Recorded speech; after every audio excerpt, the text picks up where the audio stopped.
Okay, sorry. What is depression? This is just something you feel when you're stressed out about a big test. There's an actual medical condition that needs treatment just like any other sickness. If you're thinking the latter, you're correct. Many people who suffer from depression weren't necessarily always depressed.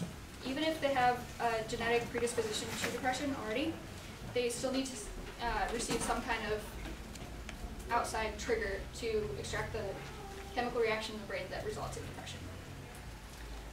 No one really knows what exactly causes depression. Well, we don't know a lot of things that happen in the brain. But strong correlations have been established for depression and depressive conditions, such as genetics or general trauma like bullying or family issues. We really don't have a good medical explanation as to a lot of things that go on in our heads, but we have statistical correlations and apparent causes and triggers. All that being said, what I hope to communicate to you today is the realistic nature of the issue of suicide and depression in society today, and the ways you can make a difference through the simple acts of kindness and charity. As I should hope most of you know, halfway through my senior year I transferred schools. I have no problem admitting that the school I go to right now is a special needs school. But special needs doesn't mean retarded or dyslexic or even ADHD.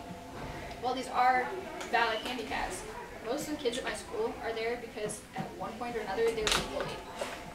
This acted as a trigger that sent many of these teenagers into a major depressive period. To show the extent to which this sort of bullying behavior can affect someone's life, I'd like to share a true story. This happened quite recently, and I have changed the names in order to protect the privacy of both parties involved. Sally and Kelly are good friends. For one class, Sally decided to sit next to someone that Kelly doesn't like. Because of this, Kelly became furious, and through text messaging told Sally that she had to choose between the two friends. Faced with this conflict and being continually berated by Kelly's text messages for refusing to choose between friends, Sally chose the only way she saw out. Less than 24 hours after all of this took place, Sally purposefully overdosed on medication. She spent 4 days in the hospital psych ward. At this point, I presented you with a fairly shocking story, and a lot of you probably think I'm exaggerating. I'd like to be very clear when I say I'm not exaggerating. Up till this point, I've only talked about a near miss. The next story is about a friend of mine who wasn't so lucky. The same week that Sally attempted suicide, I found out that another friend, completely unrelated to Sally, attempted and succeeded in taking his own life. He hung himself in his own room where his mom found him and tried to save him.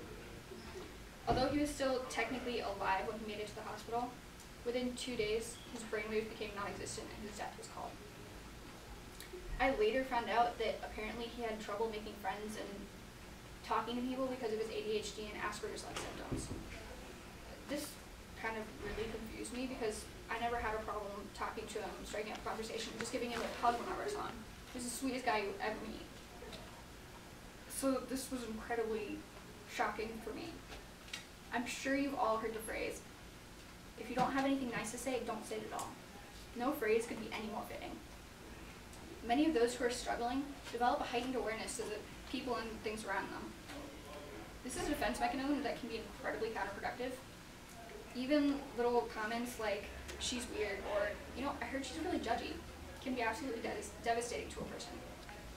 Especially since 2 of my friends attempted suicide in the same week, I need someone to lean on.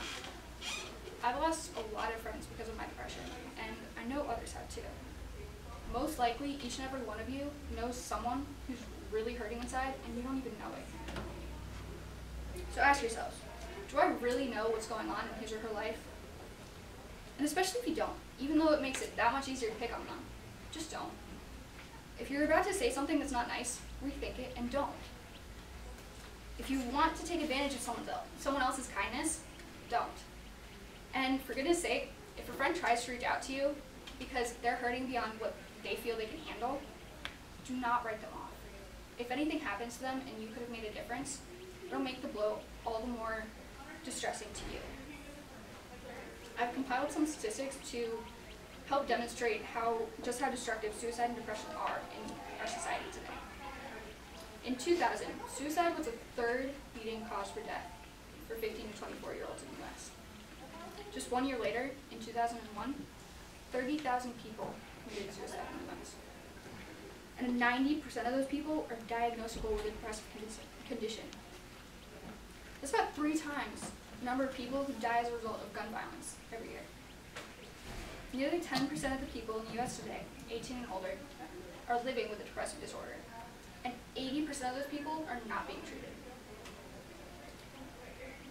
The question you should ask yourselves is not if you'll come across someone one day who's really suffering inside and is trying to reach out to you.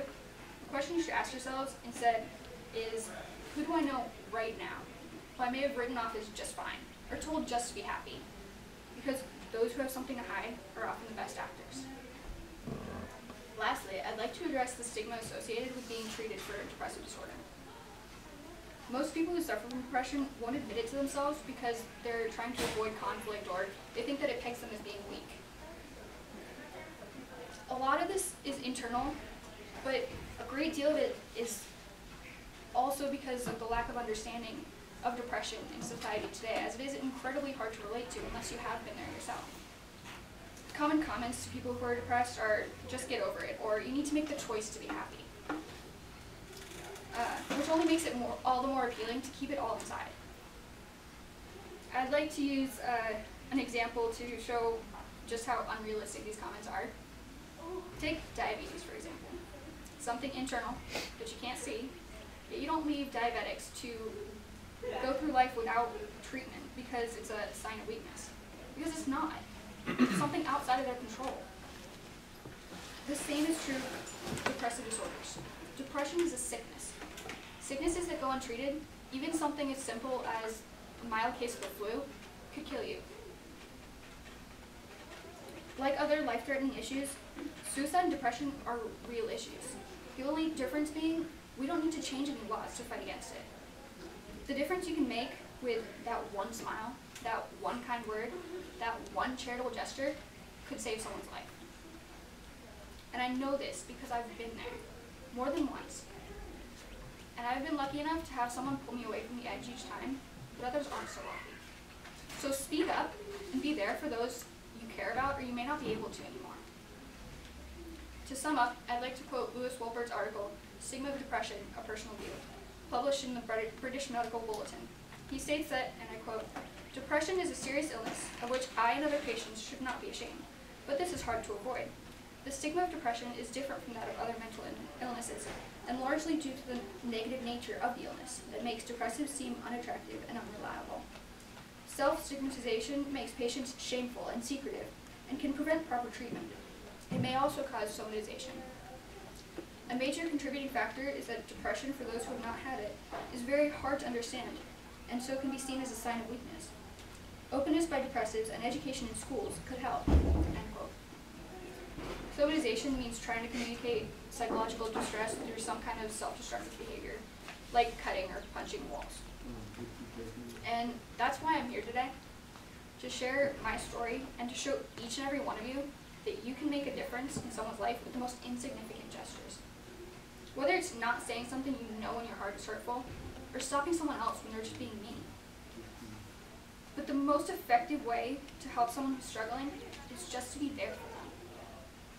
The difference you can make with one smile, stopping to talk to someone in the halls that you don't talk to very much, or even inviting someone who's a little awkward to a group party or study session, will not only have a positive and possibly life-saving effect on that person, but it'll also be satisfying to you, just for being nice. After all, what's Christianity without charity?